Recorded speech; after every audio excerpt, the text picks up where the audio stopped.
Sasa huyu sahib lillahi thumma litarikh akanukuu katika kitabu chake ukurasa wa 35 akanukuu kisa kizuri ambapo yeye na Khomeini, tulisema hawa watu ni marafiki, wana ukaribu. Yeye na Khomeini walikuwa katika safari zao, wakati wanarejea katika safari zao kwenda katika mji fulani, wanarudi wakapitia katika nyumba ya mmoja katika sahibu zao, yani mashia wenzao. Walipofika katika ile nyumba kwa mtu ambaye akiitwa Sayyid Sahib, ndio jina lake,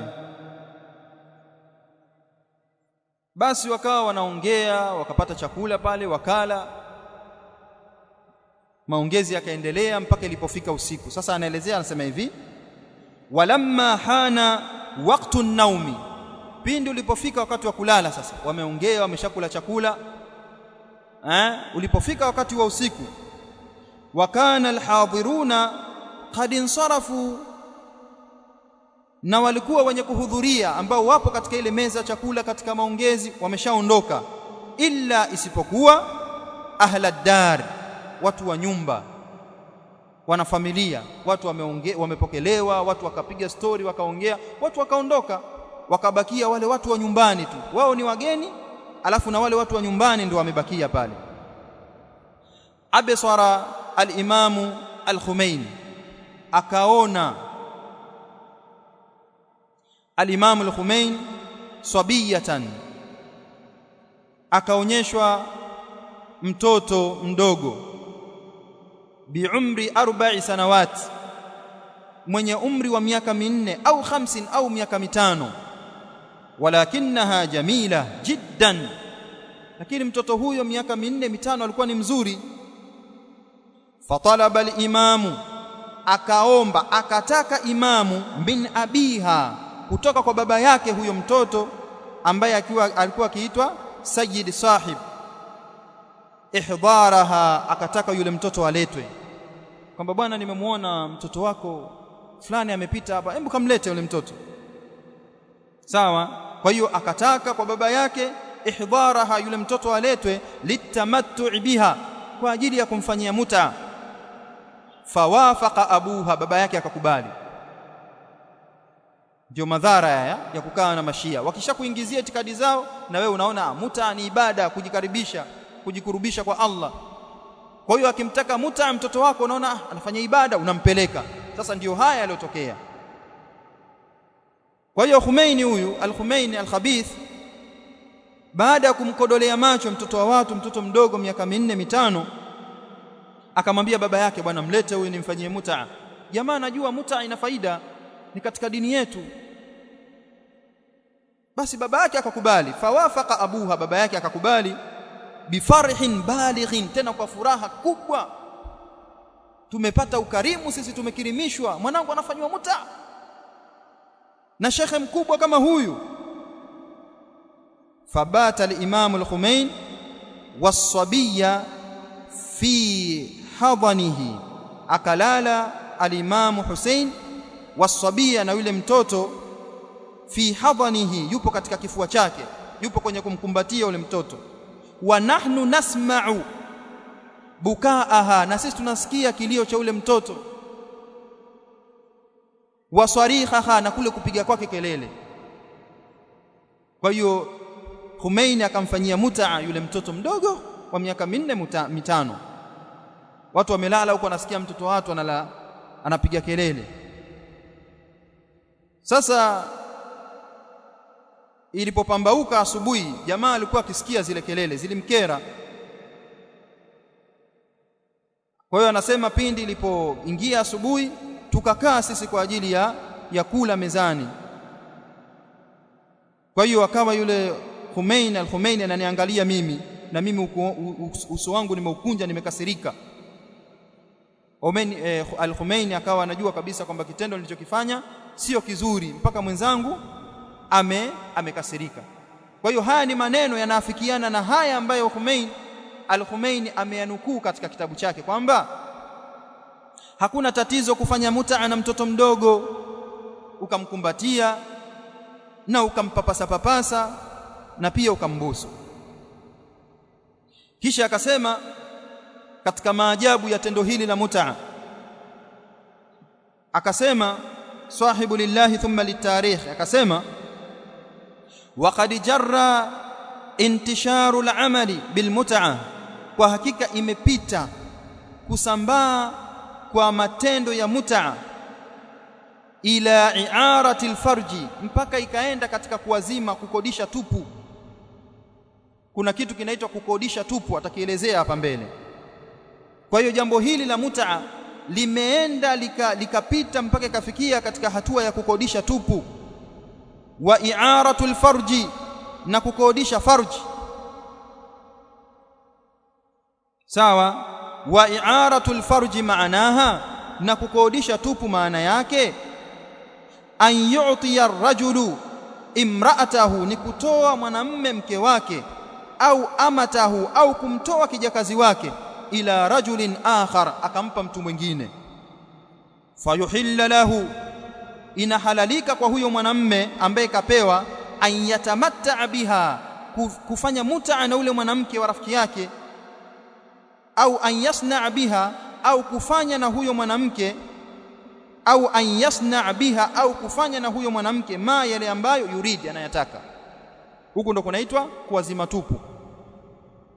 Fa idha ma arada rajulun, pindi anapotaka mtu, an yusafira, kusafiri, au da'a imra'atahu, au da'a imra'atahu inda jarihi, anamkabidhi mke wake, inda jarihi, kwa jirani yake, au sadiqihi, au kwa rafiki yake, au ayi shakhsin, au mtu yoyote anamkabidhi, yakhtaruhu, atakayemchagua. Fayubihu lahu, anamhalalishia yeye, an yasna biha, kufanya kwa huyo mwanamke, ma yashau, anayoyataka, tilata muddati safarihi, tilata muddati safarihi, yani urefu wa muda kusafiri kwake.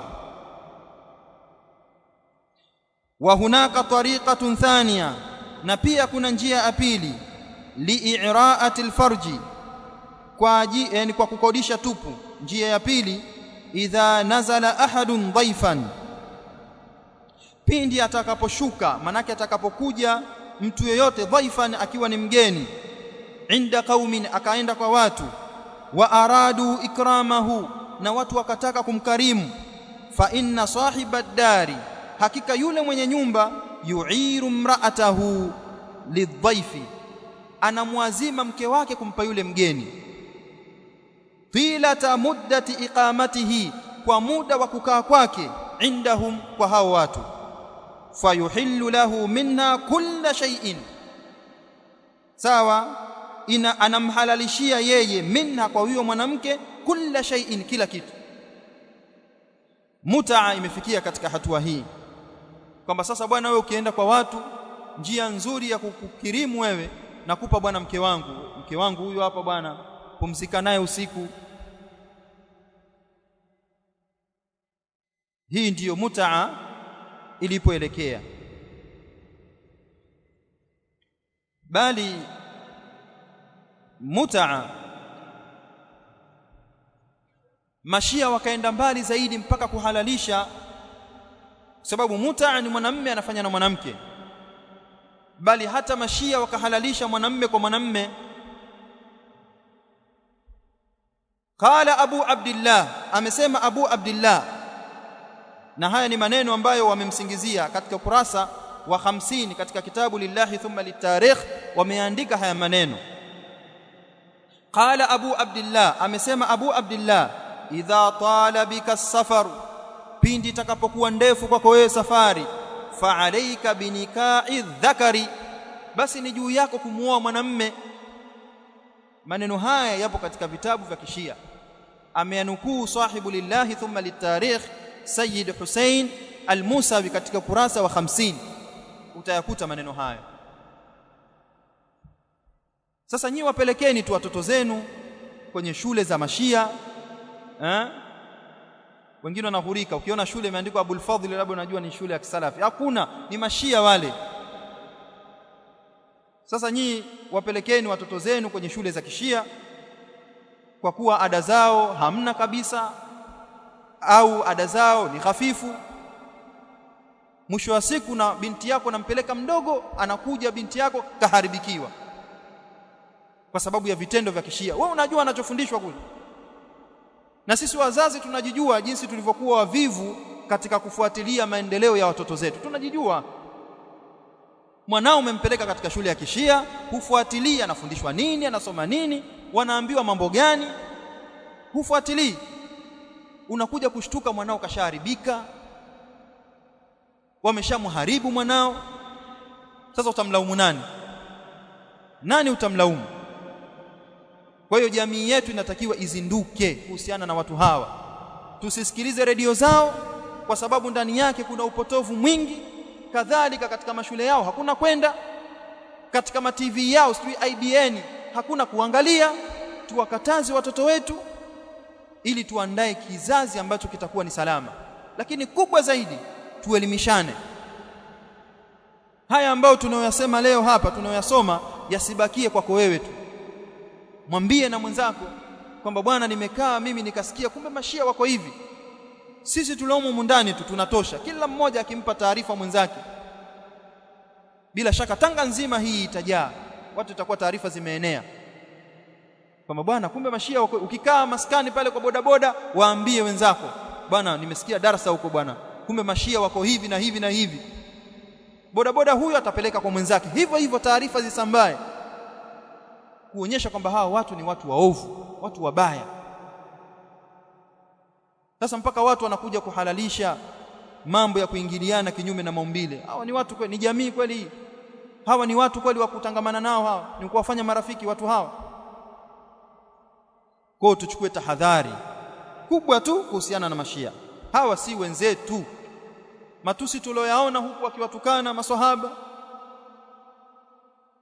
mambo yaliyosema kuhusiana na Qur'an, yanaonesha wazi kwamba hawa si wenzetu. Wao wana dini yao kando na sisi tuna dini yetu kando.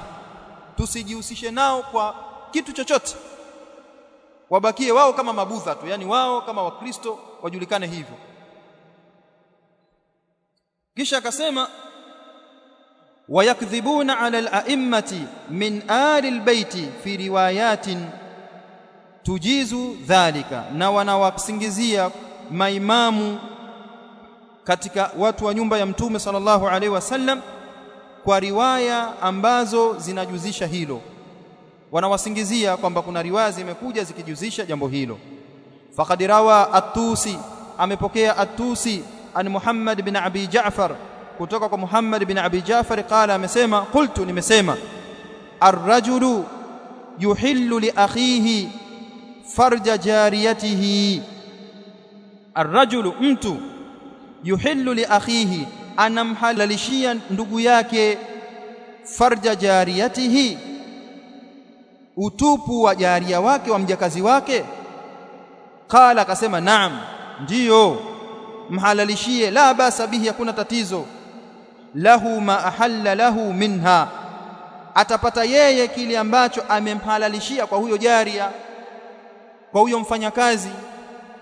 Kwa hiyo wewe ukimhalalishia mjakazi akafanywa mutaa, na wewe unapata ujira anaopata yule ambaye umemhalalishia. Lam yaqif fuhshu ulaika ar-rawafidh, na haukusimama uovu wa hawa marafidha inda haddin, katika mpaka. Faqad abahu itiyana an-nisa'i, bali wamehalalisha kuwaendea wanawake, fi adbarihinna, katika tupu zao za nyuma. Wa abahu itiyana dhukurana min alalamin, na pia wakahalalisha kuwaendea wanaume min alalamin, katika watu, katika walimwengu, kama tulivyosema katika ile hadithi ambayo imepita hapa. Kwa hiyo ile mutaa haikufikia hapo tu, wakaenda mbele zaidi, wakahalalisha kuwaingilia wanawake kinyume na maumbile, bali mpaka kwa wanaume pia inafaa kuwaingilia mapenzi ya jinsia moja, wakahalalisha hilo. Wa ayatu ulaika ar-rawafidh, na wakubwa wa ayatu haulai ar-rawafidh an-najisatu na wakubwa wa hawa marafidha ambao ni najis, yatamatta'una bibanati Shia, wanafanya mut'a kwa watoto wa wafuasi wao. Yani yule kiongozi anafanya mut'a na watoto wa wale wafuasi wake, wa nisaihim, na wanawake wao. Yani yule mfuasi yule kiongozi anafanya mut'a na wale wafuasi, watoto wa wale wafuasi wao na wake wa wale wafuasi wao. Walakinnahum, lakini hao viongozi, la yubihuna lishiati, hawaruhusu hawahalalishi kwa mashia, kwa wale wafuasi, atamattu'a, kufanya mut'a, bibanatihim wa nisaihim, kwa watoto wao na wake zao. Yani wao viongozi wanawafanyia wenzao, wanawafanyia wake na watoto wa wenzao, lakini wao hawataki wake zao na mabanati zao kufanyiwa, hawataki hiko. Wa min mafasidil mut'ati, na miongoni mwa mafsada ya mut'a, anna ar-rajula, hakika ya mtu, yajma'u baina al-mar'ati wa ummiha, mtu anakusanya baina ya mke na mama yake. Katika ubaya wa mut'a inapelekea mpaka mtu anakusanya baina ya mke na mama yake. Wa baina al-mar'ati wa ukhtiha, na pia mtu anakusanya baina ya mke na dada yake. Wa baina al-mar'ati wa ammatiha, na mtu anakusanya baina ya mke na shangazi. Wa huwa la yadri, na hali ya kuwa yeye hajui. Sawa, huu ni katika ubaya wa nini? Wa mut'a, kwamba mtu anakusanya baina ya mke na mama yake. Yeye kaoa, alafu labda anakwenda nyumbani kwenda kusalimia, anafanya mut'a na mama mkwe. Inawezekana wanafanya hivyo. Au mtu anakusanya baina ya mtu na dada yake. Umeoa dada mwanamke, umesafiri, umekwenda labda kwao kusalimia huko au sehemu fulani, umekutana dada yake, unafanya mut'a. Hali ya kuwa jambo hili Allah tabaraka taala amelikataza katika mambo ambayo ni ya haram. Wa ummahatu nisaikum, Allah tabaraka taala amekataza kuwaoa mama wa wanawake zenu, ni jambo la haram. Kadhalika Allah tabaraka taala anasema wa antajma'u baina al-ukhtayn, katika mambo ya haramu ni mtu kukusanya dada wawili. Umemuoa mtu alafu tena unamuoa na dada yake, jambo hilo ni la haramu. Lakini katika mut'a hilo linafanyika. Umemuoa mtu alafu dada yake ukamfanyia mut'a, umewakusanya. Tumalizia hapa, anasema waqad haka al-Musawi, amesimulia al-Musawi anna Husainan, anatolea dalili juu ya hiki ambacho tumekisema kwamba mtu unaweza kukusanya baina ya mke na mama yake. Anakitolea dalili kutoka katika vitabu vya Kishia. Anasema waqad haka al-Musawi, amepokea al-Musawi sahibu lillahi thumma litarikh, anna Husainan, ya kwamba ya Husain, sadra tamatta'a bimra'atin, aliendea kufanya mut'a na mwanamke, thumma tamatta'a bibintihi, kisha akafanya mut'a na binti wake. Waqad haka al-Musawi, amesimulia al-Musawi anna Husainan, ya kwamba Husain, sadra tamatta'a bimra'atin, aliendea kufanya mut'a na mwanamke, thumma tamatta'a bibnatihi, kisha akafanya mut'a na mwanae. Kwa hiyo amekusanya baina ya mama na binti yake. Thumma tamatta'a bibnatihi minha, kisha akafanya mut'a na binti yake kutokana na yeye, baada akthara min 20 sana, baada ya zaidi ya miaka 20. Kwa hiyo alikusanya baina ya binti na mama yake, jambo ambalo halitakikani katika sheria, jambo ambalo ni haramu katika sheria. Ukishamuoa binti, mama yake huwezi ukamuoa tena, mama yake yule binti, hata kama yule binti akifa, mama yake huwezi ukamuoa. Dada yake unaweza kumuoa, lakini si mama yake. Ni katika watu ambao wameharamishwa kwa ukwe, huwezi ukamuoa. Sasa hilo kwa Shia linawezekana. Ukifanya mut'a na binti unaweza ukafanya nini? ukimuoa binti unaweza kufanya muta na mama yake, au umemuoa mama yake unaweza kufanya muta na binti yake.